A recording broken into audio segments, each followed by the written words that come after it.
Hey there, this is John for Drivehud, and I'm going to go over and review a fairly recent session I played on Ignition. Just look at some of the more interesting hands, and yeah, there's definitely a few spots I think that are worth kind of talking about and going over. And I say fairly recent because I really haven't been playing at all lately, and I took a while to download my hands and review, so I have not been the best of poker players. Kids, if you're listening at home, make sure you're reviewing your hands. It's the only way you're going to get better at poker.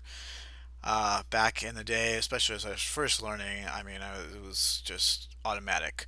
Um, a great thing about Drive Hunt and Ignition in particular is after you play, 24 hours after, you can manually download your hands and import them on top of the data you already have, so you can see all your opponent's whole cards. Don't get very results oriented, but it's good info because you can really actually see what your opponents are doing. And then population reports are golden because you'll have all of the data and you know exactly how your opponents are kind of playing. You can start archetyping players pretty easily. So this first thing I'm going to go over is just 50 cent $1 full ring cash game over here on the right with 8-9 fishy player limps. ISO. All these players are pretty passive, pretty typical full ring games, so this is pretty standard. But we get a call on the button and call by the fish, so we go heads up. Flop top pair, or sorry, three-way, not heads up, and checks to us. We check. I think this is very standard. I haven't really looked this up in a solver either, but I'm pretty sure it's going to check about 100% of the time here multi-way, and a board with weak top pair where you don't want to get blown off your hand. So do get a bet, a call. We're obviously calling here with a top pair and a gut shot straight draw and backdoor flush draw. And turn is a pretty good card here. Well, it's either really good or we're going to get felted by someone else who has a really huge hand. Um, Bet here almost 2/3. I think this is pretty standard considering our opponents are both pretty passive. Some with 23% aggression, 66 hands, and some with 33. And it just, and most of the aggression looks like it's on the flop, even though it's only 50 hands. But just don't want your opponent to, have an opportunity here to check through and see some free cards. And we're deep enough that we're not committed if we get jammed on here, especially if there's a jam and a call or something, we can get out of the way. So we just get two calls. I think we like that, but it's still it's trips with a mediocre kicker. So river comes and completes some of the hands that our opponents are obviously going to have, which are 8-7, 6-7, maybe some 5-7. 8-6 was already there on the turn, so kind of planning to check fold if there's any action. We get a $20 bet here and a fold. So we're getting, what is that, a little bit over 5.5 to 1. Check my math, 5.6, 5.7 to 1. And, you know, so I end up calling here. Super close. These are one of those spots where you're obviously going to get beat a ton, especially considering it's multi-way. If it's heads up, you probably are going to have a few more bluffs in your opponent's range, but you're still going to have some considering the site also. I don't hate the call. It's probably pretty close. We can take a look here and see what Drivehud EQ says and break down some of these ranges, see if we have enough bluffs. Let's actually, since we know our opponent's hand, let's remove that. Let's go ahead and auto range. So this is just going to come down to how many bluffs we want to have in our opponent's range. Drivehud EQ, we have 18 combos of bluffs. It's a very value heavy 62 combos. So, that might be slightly high. It's pretty close. What do we say we need to call? No, 5.7 to 1. So we actually need about 15% at least. Um, which probably three-way for that price. There might be some of these in there. Um, might remove a few of them and change them to check calls. Maybe a few of these. Um, it's a judgment call when you're going over and trying to examine your hand. You're looking at how aggressive was my opponent. 33% aggression, wasn't really over the top aggressive, wasn't totally passive. But if I had to rate it, I'd say probably around 13 combos of bluffs, 11.4. So even though we're getting a crazy good price, it's a fold. But in the scheme of things, that's still not a horrible call in terms of what equity your EV you're looking at long term there. It's not. This isn't one of those massive decisions that's really gonna be costly long term. It's pretty close. It's very you know pretty much what your judgment is about how many bluff combos you're gonna have. I think Drivehud EQ starts off a little bit high in this particular case, but so it's kind of adjusting for our opponent, taking a few of those out. Probably looks like a fold. So there we go. Even though I'm getting insane odds, that's something I need to make sure I'm paying attention to, and definitely screaming that you want to fold. So this is a cash game, still same stakes. Looks like same table. So we have ace queen, um, and same limper. ISO a little bit larger, which is adjustments you need to make. Decide, hey, my opponent's calling for 4 times. Will they call for 5.5 times? The more you can get, you know, ISOing your fish that they'll still call, the better, especially with your premium hands. So we get a flat from Ace King on the button, which is kind of interesting. And flop 2 pair, so obviously betting. Turn, we end up checking here. Uh, Trying to remember this hand. I'm guessing in a solver is actually going to be a pretty decent percentage of checks here as well. Probably mainly based on our opponent being 18-12. They call there. They're going to have some combos, so probably is like slightly leaning towards bet if I was going to guess. But let's see what we do here. Oh, okay, so we shove. Not well. I guess let's see. They have 51 behind. Well, actually, obviously, Ace Jack, Ace Nine, Queen Jack. There's a lot of 2 pair combos in there that this jamming here can really maybe look more draw heavy. I guess that or we're paired and draw to our opponent. Don't hate it. Not sure exactly, since this was played a few weeks ago, exactly what my thought process was here, but I probably some other hands that were going on that I noticed, and the fact that there are a good amount of 2 pair combos that our opponent's going to have second best 2 pair combos. Jack 9, Ace Jack, Ace 9 makes my hand look kind of dry, checking and jamming. Not a standard line, I think here.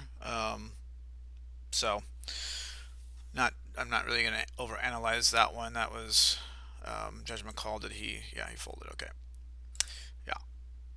All right. Next hand.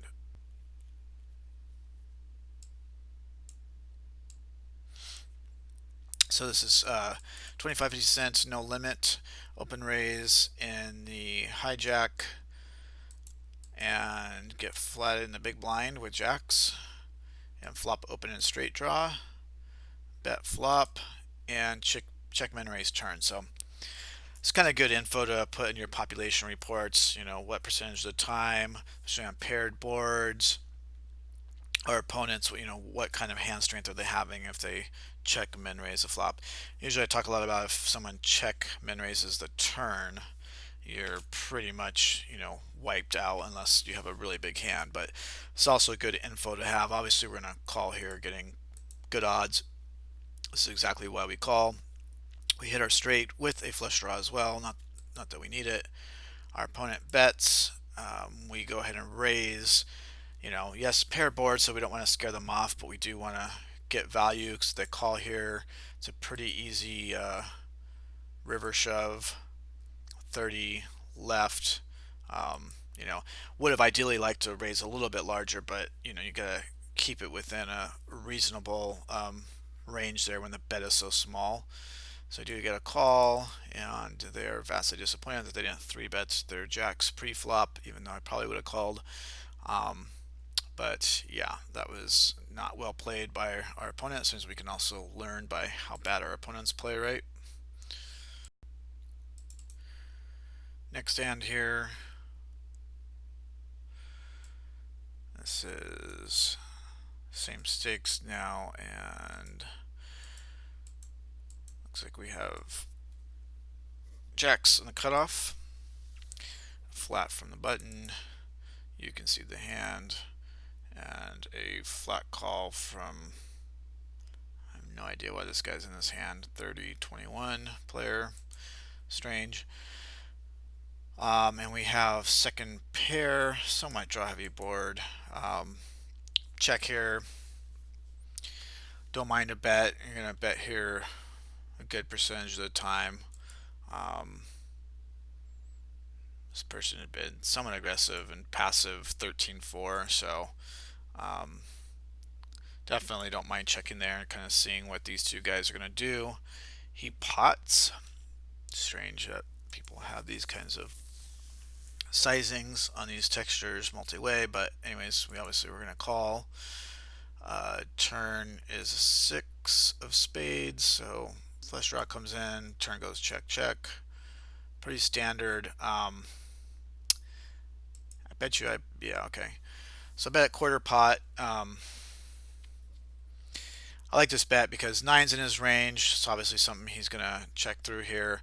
Uh, I have one of the most likely straight draw combos, blockers to that, so I'm looking more to get value from some mid pair hands, and so I want value from exactly what he does have: tens, eights, sevens, hands like that think I possibly busted my straight draw, and they're getting such a great price. They don't want to raise. They're in that sticky conundrum spot of do I raise here and turn my hand into a bluff and risk getting snapped off if this person has queen X or 9X or something. So I kind of like that sizing, especially against someone who's 13-4. Bet you I get looked up, which I do. Um, he's probably going to be passive enough that if I check here, I get no value. He's probably going to check through a large percentage of the time. Um, so yeah, I like that hand in general, especially if you have blockers to what your opponent's possible bluffs are. You might as well go ahead and bet an amount that you're comfortable that you would be totally fine calling. Like if I checked and you bet a quarter pot, I'm calling that all day. But I want to risk him checking behind his eights, his sevens, his tens, what have you, and he's not going to raise with top pair. And if he does raise with anything there, I think I'm very comfortable folding. I'm not looking to induce in any way. Let's take a look at another hand, and we'll close this out for now. This next session, I'm not going to go through all these hands. I tagged a few at the time, and so we'll take a look at a few more.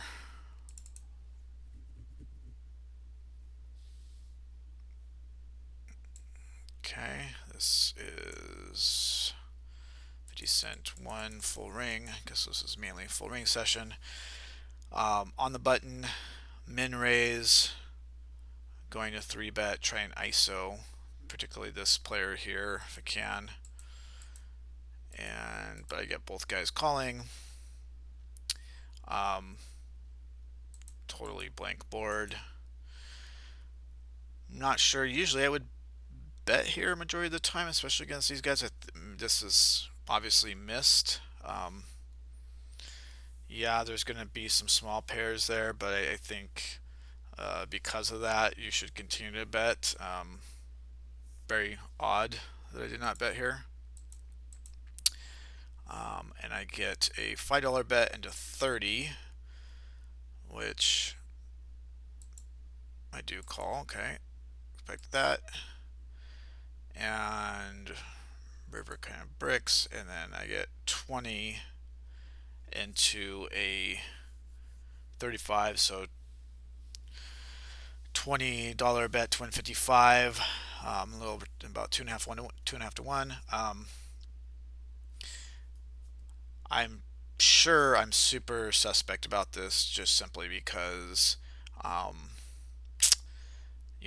there's obviously a ton of draws that came in on the turn, and that's sizing kind of if it's a draw, and then all of a sudden he bets, 2.5 times where he was betting, very small on the turn. Um, wouldn't be surprised if I called here. Okay, I folded. Um, 23% aggression probably went a lot into my factoring here. I think if it was probably this guy, I might end up calling here. Just hand doesn't make much sense, and uh, you know, yes, he could be betting a nine like that, but it's highly unlikely. Usually, if somebody goes from a small turn sizing to a large river sizing, it's very polarized into like very nutted hands and very bluffs. That's something also if you play an ignition a good amount, you'll see that as well. If you do also download your hands into Drivehud and use a population report, you'll really notice that those stats will hold up for you. So yeah, don't like to check on the flop here, and I think calling on the river is just really kind of player dependent. Don't expect someone that for one session where you're not you can't build a ton of history with players on ignition. You have 66 hands and someone has 23% aggression and they look like a fish. You don't expect them to bluff a whole lot. Sometimes they could just be stupid and betting a nine. Um, so, anyways, yeah, I'll close it out for now. But those are a few hands. I'll try and do a few more of these and have some good interesting spots. And I don't have a ton of money on there to play much higher stakes, but I think the majority are playing somewhere around here anyways. But I would say, one of the biggest advantages here is load up as many of your hands as you can, download them after 24 hours, import them, and then run some population reports so you can start kind of putting together some of your stats and get an idea of how often people are, different player types are check raising the flop with, air, check raising it with the nuts, so on and so on. Those are all, it's just all good, valuable info to store away as a poker player. All right, good luck at the tables.